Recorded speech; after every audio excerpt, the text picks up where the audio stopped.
Hola y bienvenidos a mi canal de YouTube una vez más. Hoy tenemos un caso muy especial ya que tiene una resolución diferente a la mayoría de los casos que hago en este canal. Lo que vamos a ver hoy es la historia de Jaycee Lee Dugard, que es la persona que están viendo en este momento. No hay mucha introducción para esta historia realmente. Acá tienen mis redes sociales en alguna parte de la pantalla para que vayan a verlas. Y empecemos con el caso.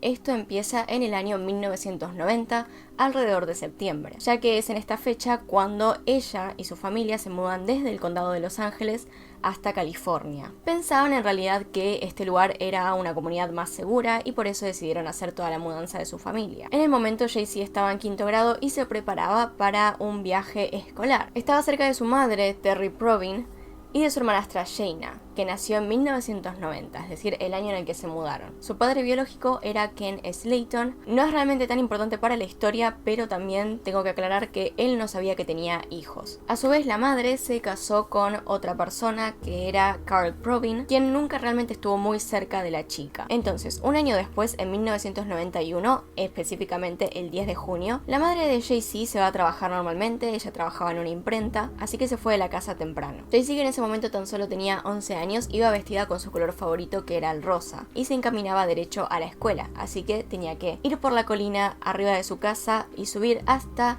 la parada de autobús. El tema es que acá cambió todo. Cuando estaba esperando a que llegara su transporte, un auto se acercó a ella y la secuestró. Ella pensó en realidad que el auto que se le estaba acercando era solo una persona que le iba a pedir direcciones, pero cuando bajó la ventanilla la sorprendió con una pistola paralizante. Bueno, resulta que en realidad Carl Provin, que es el padrastro como ya había dicho, vio esto. En realidad estaba cerca de la escena y vio cómo pasó todo. Él describe que había visto un auto más o menos de tamaño mediano, que podría ser un Mercury Monarch. Vio a este vehículo dar una vuelta en U, donde estaba justamente la parada, y a una mujer desde dentro apuntarle a Jaycee. Obviamente en el momento él salió del shock instantáneamente. Acordémonos que no estaba en ese lugar, sino que más bien estaba en su casa supuestamente, así que hizo lo más rápido que pudo, agarró lo que tuvo a mano, que era una bicicleta, e intentó perseguirlos. Lamentablemente él no pudo adelantarse al vehículo, así que no pudo hacer nada al respecto. Lo único que pudo hacer fue darle el testimonio a la policía. De igual manera, él no fue el único testigo de la escena, ya que había compañeritos de Dugard ahí rondando la zona, es decir, que ellos también vieron un poco de lo que había pasado. Esto fue bueno para aclarar rápidamente quiénes eran los sospechosos, ya que se pensó al instante como sospechosos al padrastro y al padre biológico. El tema es que ninguno de ellos se conocía y Slayton ni siquiera sabía que había tenido hijos, así que no concordaba demasiado. Rápidamente entonces pasaron a descartar a esos sospechosos. Sin embargo, y se darán cuenta alrededor de esta historia de que eso de todos modos no sirvió nada. Siguiendo con la historia, los secuestradores la llevaron a esta casa desconocida para ella completamente, donde le sacaron toda la ropa y la dejaron solo con un anillo que ella les ocultaría durante los siguientes 18 años. Al sacarla del auto, le pusieron una manta encima para que no viese nada y la condujeron al área del patio trasero, que es donde los secuestradores habían formado todo una especie de patio con cobertizos lleno de habitaciones, carpas. Lo pueden ver en realidad, creo que tenemos alguna que otra imagen de este lugar desde arriba, y la dejaron en un cuartito que habían hecho insonoro. A partir de este momento ella se convirtió de una chica normal a ser básicamente la esclava de estas personas, pasando años y años de abuso. Y de hecho no se quedaba solo en que el cuartito era insonorizado, sino que aparte en la entrada desde el principio había Dobermans para cuidar que ella no se escapara. Como parte del trato que tenía y para compensar un poco lo que le estaba pasando, su principal secuestrador le llevaba comida de McDonald's y bebidas ricas para compensar. Pero entonces, ¿quiénes son estos secuestradores? Porque en realidad tenemos las identidades y sabemos quiénes son. Más o menos, principalmente quiero hablarles de Philip Greg Garrido. Este es el principal sujeto al cual nos estaremos refiriendo durante toda la historia. Recuerden ese nombre, me voy a estar refiriendo a él como Garrido. Este hombre nació en Pittsburgh, California, el 5 de abril de 1951, donde se graduó en Liberty High School. En 1972, y acá empiezan las partes interesantes, fue arrestado y acusado de agredir a una niña de 14 años. Pero el tema es que nunca fue a juicio, ya que la niña se negaba a declarar. Por lo tanto quedó ahí, pero estaban los antecedentes, así que no se puede decir que no había nada escrito acerca de él. Sin embargo, esta no fue la única instancia en la que terminó con la policía, ya que en 1973 Garrido se casó con Christine Murphy, una compañera de secundaria suya, quien dijo que él era abusivo y que aparte de todo alegó que Garrido la había secuestrado cuando ella intentó dejarlo. Garrido. Y la cosa se pone aún peor cuando llegamos a la fecha 1976, ya que en esta instancia es cuando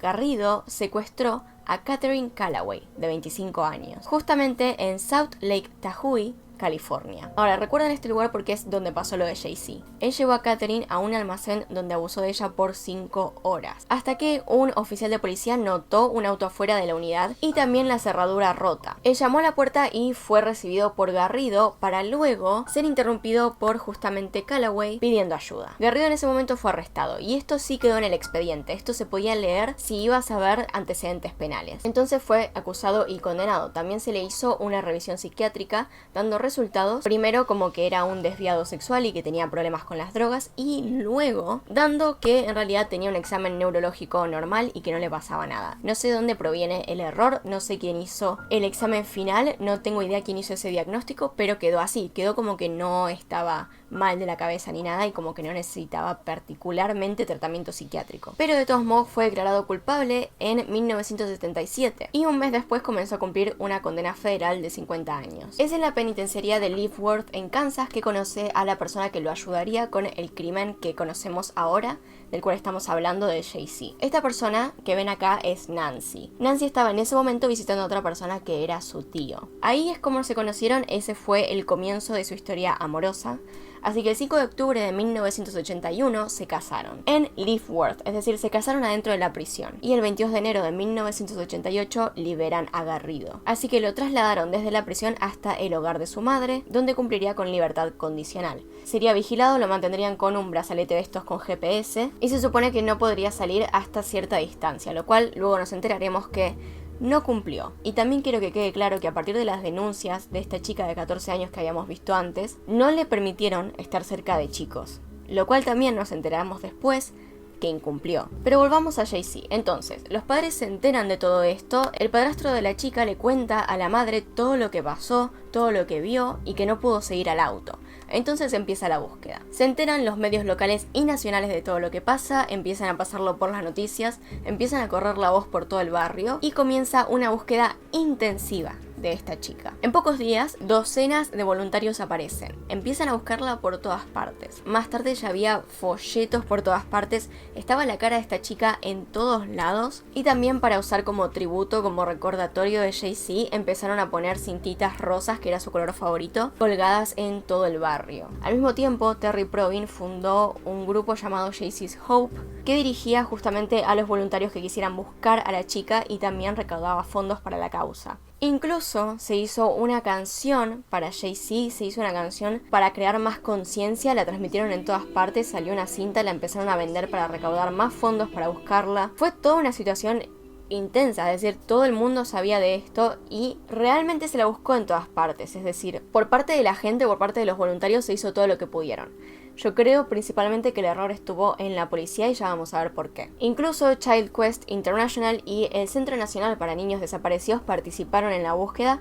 También usaron sus recursos para poder intentar identificar el paradero de esta chica, pero no obtuvieron nada. Se ofreció una recompensa, hicieron carteles, hicieron de todo y sin embargo no se la encontró. Afortunadamente, a partir de esto se empezó a concientizar más sobre el cuidado de los niños, sobre lo que pasa en estos barrios, sobre cómo pueden desaparecer. Se intentó concientizar a la gente acerca de lo que le podía pasar a sus hijos, por lo cual de esta situación salieron varios métodos de seguridad. Pero mientras todo esto pasaba, el tormento de Jay-Z seguía. A ella ya le habían puesto otro nombre, su nuevo nombre era Alicia y había adoptado justamente eso. Esta que estaba viviendo era su nueva vida, ella ya no podía escapar, estaba siendo manipulada justamente por dos personas que no la dejaban ir a ninguna parte, estaba en una habitación insonorizada, en la cual por cierto estuvo esposada, al menos la primera semana de su cautiverio, como para reforzar que no se escapara. El único contacto humano que tuvo durante ese tiempo fue nada más Garrido, no podía socializar con nadie más. A veces le traía comida, justamente le traía estas cosas de McDonald's, le traía bebidas ricas como lo que se conoce como batidos, milkshake, lo que sea, y le contaba historias graciosas para pasar el rato un poco, para que no se volviera loca. No creo que hayan ayudado demasiado. Hasta en un momento decidió darle un televisor como para que pase un mejor rato, supongo, pero rápidamente se lo sacó porque justamente aparecían noticias noticias de ella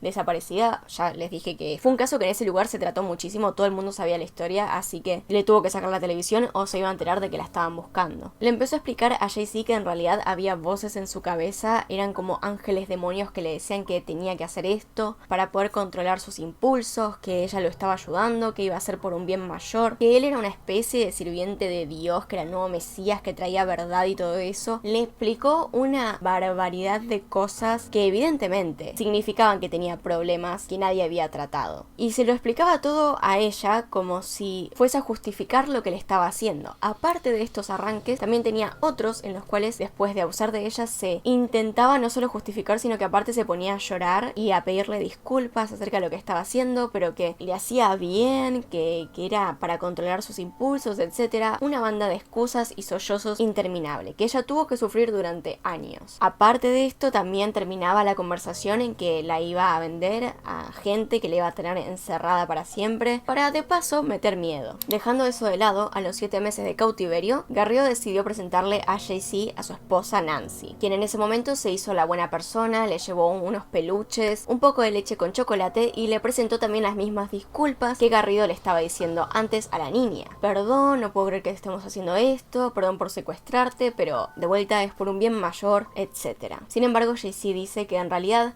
desde el primer momento esta mujer no le cayó para nada bien, es decir, esto de hacerse la buena no sirvió demasiado, ya que en realidad ella también la manipulaba y alternaba su personalidad entre maternal, fría y cruel. Y no solo eso, sino que aparte también expresaba celos hacia Dugard, expresaba sentimientos de querer estar en su posición para que su marido le preste más atención. Y la culpaba a Jay-Z de su situación. Una chica de 11 años, culpada por la situación que estaba pasando en ese momento. Y entre las cosas que le hacían, aparte de darle peluches, comida que le gustaba, contarle historias, también le traían gatitos. Gatitos que venían de la nada y se iban de la nada. Jay-Z dice incluso que cree fervientemente que en realidad Garrido los estaba matando. Yendo un poco más adelante, 34 meses en cautiverio para ser exactos, Garrido empezó a permitir que Jay-Z se liberara de sus esposas, al menos por ciertos periodos cortos de tiempo, sin embargo sin dejarla salir de su habitación. El 3 de abril de 1994, que había sido un domingo de Pascua, los secuestradores le habían preparado una cena por primera vez caliente, es decir, por primera vez en 34 meses le habían cocinado. Todo esto para comentarle que creían que ella podía estar embarazada. Todo esto a los 13 años, es decir, tuvo a su primera hija a los 14. Obviamente a Jay-Z no se le permitía visitar doctores, ir al ginecólogo, ni salir en sí de la propiedad. Así que decidieron hacer el parto en ese lugar. Garrido empezó a mirar videos de partos y leer algunas cosas sobre el tema para poder dar a luz a su hija. Y debo decir en realidad que salió bien, ya que incluso cuando nació la bebé tenía el cordón umbilical puesto alrededor del cuello, por lo cual Garrido tuvo que ir, sacar el cordón desde dentro y después sacar a la bebé. Así que dentro de todo en realidad sirvió de algo. Tuvo un parto con complicaciones, pero de todos modos lo tuvo. A propósito, todo el parto, todas las contracciones empezaron cuando ella estaba sola. Había días en que ni siquiera veía a nadie, así que esto era una posibilidad, pero de todos modos llegaron antes de que el bebé saliera para ayudar con el parto. Entre las cosas que la gente del barrio decidió ignorar, había un vecino de la casa llamado Patrick, quien dijo que de niño se contactó con Jay-Z, que hablaron, que le preguntó quién era, o que le preguntó más bien si vivía en esa casa. Ella le dijo que sí y fue llevada rápidamente para adentro por Garrido. Obviamente él era un niño, así que no pensó nada de ello, ni siquiera le contó a los padres. Sin embargo, había vecinos que sabían que había niños ahí. Algunos lo reportaron, otros no, pero de todos modos la policía no hizo caso de esto. Para lidiar con todo esto, Jay-Z podía salir al patio y de hecho no solo plantaba flores ahí para un poquito llevar el tiempo, sino que aparte le enseñaba a sus hijas, a sus 2 hijas, que por cierto había tenido una segunda, el 13 de noviembre de 1997. Les había hecho como una escuelita en el patio trasero, donde les enseñaba lo que ella sabía, ya que recordemos que tenía 11 años cuando desapareció, así que mucha educación no había tenido nada más lo básico y esencial, pero de todos modos intentó transmitírselo a sus hijas. El tema es que los celos de Nancy volvieron. Ella no paraba de decirle a Garrido cómo se sentía, por lo cual tomaron una decisión que era que Jay-Z no le podía decir a sus hijas que eran sus hijas, les tenía que decir que eran sus hermanas y que todas eran hijas de esta pareja, lo cual obviamente fue devastador. Estas niñas eran su propia sangre, habían salido de ella, más allá de que hayan salido también de su secuestrador. Las estaba criando justamente ella misma y fue un golpe bastante bajo. Luego de un rato, incluso cuando se les permitió por fin tener contacto con otras personas del exterior,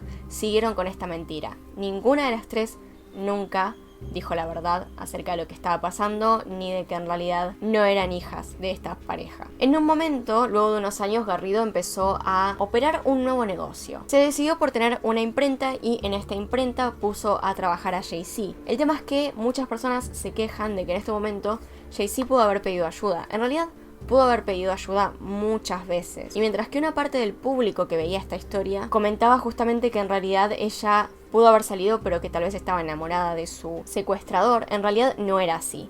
Ella tenía tanto miedo que no podía decir la verdad. Entonces, a pesar de tener esta oportunidad en la que trabajaba y se comunicaba con el público, no podía decir nada. Hay testigos como por ejemplo un cliente llamado Ben que pidió servicios en esta imprenta, se comunicó con ella, hizo un buen trabajo y tuvo una impresión normal de Jay-Z. Ella nunca le comunicó que estuviese en una situación mala. Pero podemos ir empezando con las oportunidades que tuvieron entonces para rescatarla, que no dependían de ella. Ya sabemos que Garrido en realidad era buscado por la ley, es decir, él estaba bajo libertad condicional, es decir, había visitas de la policía y de hecho en un momento lo arrestaron. Es en esta oportunidad cuando la policía entra a registrar la casa. La única persona en teoría que estaba ahí era Nancy, a la cual no habían esposado esta vez. En otras oportunidades sí lo habían hecho, pero esta vez la dejaron libre y se pusieron a revisar nada más la primera parte de la casa. Es decir, solo vieron lo que era la fachada de toda la situación, solo vieron donde vivían ellos, nada raro, y ni se gastaron en revisar la parte de atrás que estaba llena de cobertizos, cosas que podían indicar que otra persona estaba viviendo ahí. No buscaron, había 3 chicas en esa casa que no estaban registradas, 2 de ellas no tenían identidad y no las encontraron. Y para que se den una idea, hubieron muchas oportunidades parecidas a esta. Primero en principal vayamos al crimen que había cometido al principio de todo Garrido. No el de la chica de 14 años, sino el confirmado que era de Catherine Callaway. Eso pasó en el mismo lugar donde la secuestraron a Jay-Z, lo cual indicaría que si solo buscas cosas que pasaron en ese área, personas que tienen antecedentes, ibas a encontrar a esta persona. Ibas a poder hacer todo un caso acerca de esto.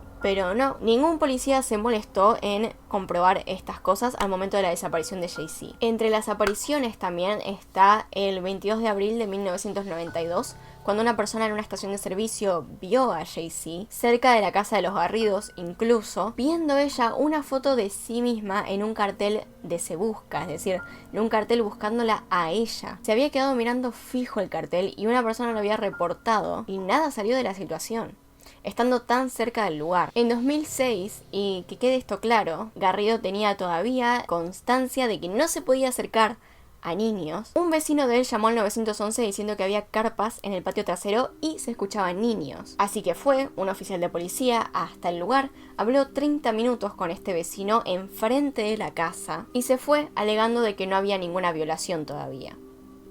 Ni siquiera revisar el patio trasero desde la casa del vecino, no, se fue así nomás. Y obviamente, años más tarde, en una conferencia de prensa, emitió una disculpa hacia la familia claramente, porque en ese momento pudo haber salvado a las chicas. Pero el error más grande, y lo que creo incluso más incompetente de toda esta situación, y es que en el 2009 un oficial de policía se encontró en la casa a una niña de más o menos 12 años. Y obviamente Garrido lo primero que le dijo fue una excusa. Le dijo que la chica era en realidad la hija de un hermano suyo, y este policía no hizo nada para verificarlo, aunque se tenía registrado que en realidad él nunca tuvo hijos y los hermanos no tenían hijos tampoco. Todo esto se resolvía con llamadas, verificar antecedentes, etcétera, verificar crímenes pasados en el lugar donde había sido el de la chica, pero no. O sea que todo se pudo haber resuelto con simples llamadas. Pero pasemos a la parte de la historia que es la más satisfactoria de todo esto. El 24 de agosto del 2009, Garrido tuvo una revelación. Él ya había estado escribiendo un ensayo de algunas páginas acerca de cómo él, a través de cierto tratamiento, podía controlar todas las cosas que le pasaban, todos esos comportamientos sexuales que tenía, y que con esto se había curado, que de hecho lo quería implementar y que iba a ser revolucionario. Entonces se dirigió con este ensayo a las oficinas federales de investigación y se los ofreció a la policía. El mismo día agarró a toda la familia, y por toda la familia no solo digo Nancy, sino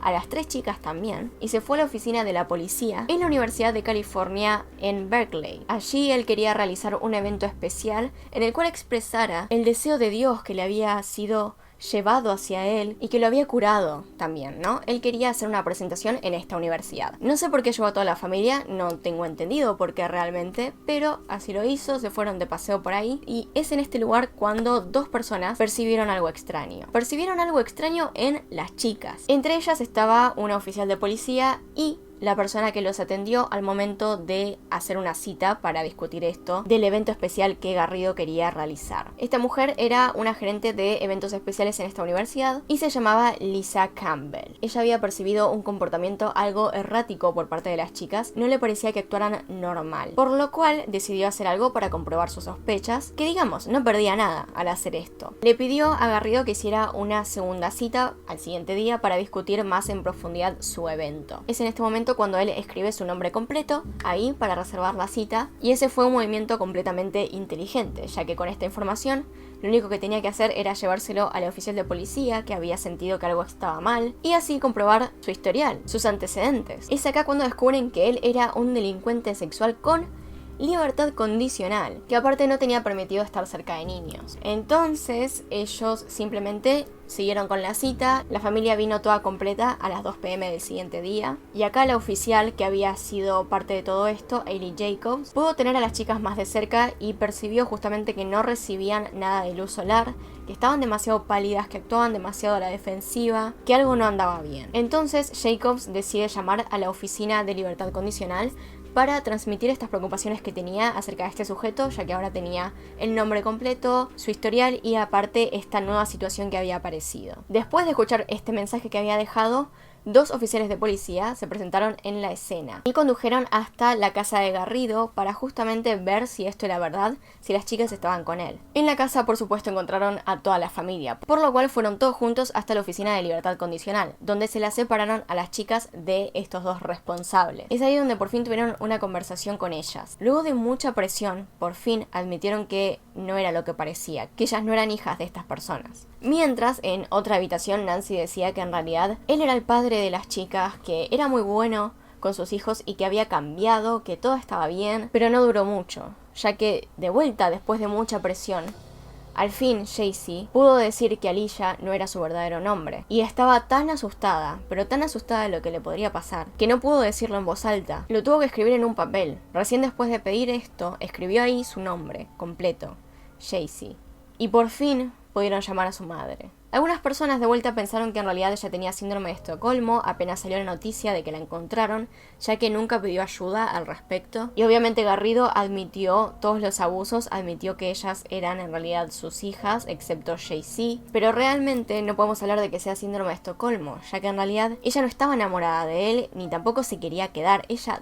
toda su vida tuvo una repulsión horrible contra Garrido. Le tenía asco, le tenía mucho asco, pero no se podía ir porque le tenía miedo. La habían controlado desde los 11 años, no tenía muchas otras experiencias en la vida para realmente expresar su odio. No podía alejarse, no podía pedir ayuda porque no sabía lo que le podían hacer. Y de hecho incluso declara en el juicio, porque obviamente la hicieron declarar, ante todos y ante él, que le tenía horror, que no se quería acercar a él, que en realidad no le gustaba, que siempre lo había odiado, que ese odio nunca se le había ido. Y les recuerdo que ya en este punto ya habían pasado 18 años desde su secuestro. Había perdido toda una etapa de su vida, una etapa bastante importante de crecimiento personal. Obviamente los arrestaron a los 2, arrestaron a Garrido y a Nancy. Para este momento les quiero recordar que las hijas que habían nacido hace ya tantos años, por 1997, ya tenían 11 y 15 años. Habían crecido toda su vida ahí adentro. Así que bueno, termina bien en realidad, ya que a ella en ese momento le propusieron llamar a su madre. Dijo, por supuesto que sí, la llamaron. Por fin se pudo reunir con su familia. Y a todo esto, después del juicio, después de toda esta situación, le concedieron $20 millones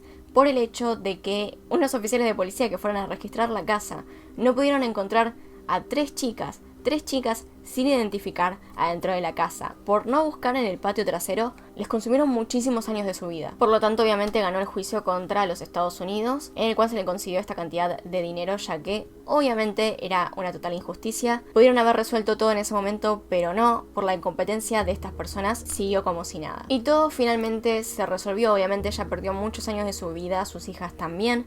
Sin embargo, siguió trabajando, escribió libros, da presentaciones, sigue trabajando con su fundación. Obviamente, pueden ir a escuchar lo que ella dijo, hay un documental, lo estoy referenciando probablemente alrededor del video, probablemente haya puesto imágenes, videos acerca de esto, justamente de su documental entrevista en realidad, porque como ya saben, ella salió de este lugar, así que está viva y contando la historia, por lo cual es una entrevista larguísima que van a tener abajo en la descripción, donde nos cuentan y nos dan una representación de lo que pasó, pero como sigue viva pueden ver su historia a través de lo que ella misma dice. Solo buscándola en internet pueden ver lo que es su vida ahora. Por suerte mejoró muchísimo, obviamente, y ahora por suerte puede vivir feliz junto a su familia. Pero bueno, hasta acá llega la historia. Esto es increíble porque normalmente no tenemos una historia feliz detrás de todas las situaciones que pasan en estos casos. Normalmente ni siquiera tenemos un final. Me gustan los casos misteriosos en los cuales no sabemos qué pasó, pero también está bueno dejar esto por ahí que crea bastante conciencia y es una nota más feliz. Así que bueno, ese fue todo el video por hoy. Espero que les haya gustado. Ya saben que si tienen recomendaciones me las pueden dejar abajo. Voy a estar haciendo un montón de casos. Me voy de mini vacaciones, así que tengo que hacer casos básicamente todos los días en esta semana. Así que voy a estar tomando un montón de recomendaciones de los comentarios. Me comentan un montón de casos. Y por cierto, para aquellos que están intentando que haga el caso de Marita Verón, lo voy a hacer, pero sinceramente considero que es largo y que tengo que ser específica con algunos detalles. Hay una página, hay una fundación, hay un montón de cosas. En internet es un caso de acá, por si no lo saben, soy de Argentina. Ya lo voy a hacer, solo esperen, obviamente. Tengo que preparar toda la información bien. Así que bueno, ese fue todo el video por hoy. Espero que les haya gustado. Acá tienen un video nuevo, acá tienen un video recomendado. Se pueden suscribir haciendo clic en mi cara y nos vemos en otro video. Adiós.